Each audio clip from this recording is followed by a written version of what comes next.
মুসলিমের দিক থেকে যদি দেখা হয় একটা বার সুযোগ দেওয়া দরকার জামাত ইসলামের। বিএনপি আসুক, বিএনপি আসলে আশা করি যে দেশ ভালো চলবে, জনগণ ভালো চলতে পারবে, এই আশাবাদী আমরা। এখন আমরা চাইবো দেশের জন্য যে ভালো কাজ করবে এরকম একটা সরকার। সাধারণ মানুষ বিগত বছর অনেক দিন ধরে দেখতেছি আওয়ামী লীগও ক্ষমতায় ছিল, বিএনপিও কিন্তু ক্ষমতায় ছিল। এখন বর্তমান বাংলাদেশে 90% মুসলিম। এই 90% মুসলিমের ভিতরে আমরা চাই বর্তমান আগামী নির্বাচনে মুসলিমের দিক থেকে যদি দেখা হয় তবে একটা বার সুযোগ দেওয়া দরকার জামাত ইসলামের। কারণ তারা কিন্তু কখনো বাংলাদেশে শাসন আমলে আসে নাই, পুরান সংবিধান হয় নাই। এই ক্ষেত্রে আমি যদি মনে করি যে বর্তমান আগামী নির্বাচনে জামাতকে একটিবার সুযোগ দেওয়া দরকার। কারণ আমরা আওয়ামী লীগেরও দেখছি, বিএনপিরও দেখছি। দেখে বর্তমান বাংলাদেশের অবস্থা আপনারা বুঝতে পারছেন। বাংলাদেশের বর্তমান অবস্থা কিন্তু খুবই ভয়াবহ, খুবই খারাপ। ঠিক আছে, সাধারণ মানুষের চলাচল, সাধারণ মানুষ যে খেটে খাওয়া দিন মজুরি শ্রমিক, এরা কিন্তু ঠিকঠাকভাবে চলতে পারছে না, ঠিকঠাকভাবে খাইতে পারছে না। ভালো জিনিস যেটা কিনে খাইবো এটা কিন্তু পারতেছে না।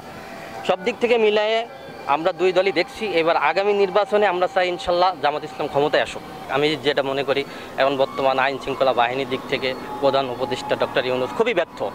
কারণ দেখেন আওয়ামী লীগের আমলে, বিএনপির আমলে যে পরিমাণ দেশে লুটপাট চাঁদাবাজি যা হয়েছে, ঠিক আছে, এখন বর্তমান উপদেষ্টার আমলে তাই কিন্তু ঠিকই একভাবে হইতেছে। আইন শৃঙ্খলা বাহিনী যে সেনাবাহিনী, ঠিক আছে, সেনাবাহিনী কন্ট্রোল করতেছে যতটুকু পারতেছে ততটুকু, কিন্তু বর্তমান চাঁদাবাজি, লুটপাট, গুম, হত্যা কিন্তু হয়ে যাচ্ছে, এরকম তো কোনো কমতি নাই। তাই আমি যেটা মনে করি ডক্টর ইউনূস পুরোপুরি ব্যর্থ। আমরা দুই দল দেখছি বিগত সময় ক্ষমতায় ছিল, আওয়ামী লীগও ছিল, বিএনপিও ছিল। আমার লাইফে ধরেন আমার 24-25 বছর বয়স, আমি কখনো জামাত ইসলাম ক্ষমতায় আসছি আমি এখনো দেখি নাই। তবে আমি চাই 90% মুসলিম ক্যান্টিনে আগামী নির্বাচনে জামাত ইসলাম ক্ষমতায় আসুক। তবে আমি যেটা মনে করি যে আগামীতে সুষ্ঠু একটি নির্বাচন চাই আমি সাধারণ মানুষ হিসেবে। ইনশাল্লাহ নির্বাচন হইলে আমি আগামী নির্বাচনে ইনশাল্লাহ আমি একজন মুসলিম হিসেবে আমি জামাত ইসলামকে ভোট দেব। জি, আমরা সাধারণ মানুষ, খেটে খাওয়া দিনমজুর, ঠিক আছে। এখন আমরা চাইবো দেশের জন্য যে ভালো কাজ করবে এরকম একটা সরকার, ঠিক আছে, যাতে কোনো চাঁদাবাজি না থাকে, দুর্নীতি না থাকে, দেশের জন্য কাজ করে, দেশের জনগণের জন্য কাজ করে, এরকম একটা সরকারেরই দরকার আমাদের, ঠিক আছে।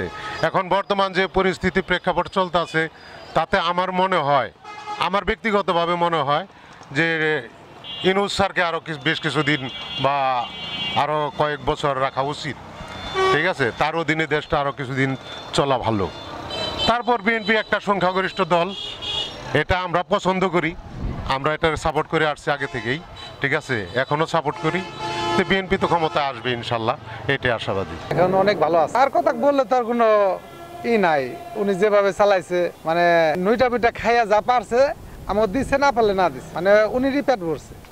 বিএনপি আসুক, বিএনপি আসলে আশা করি যে দেশ ভালো চলবে, জনগণ ভালো চলতে পারবে, এই আশাবাদী আমরা।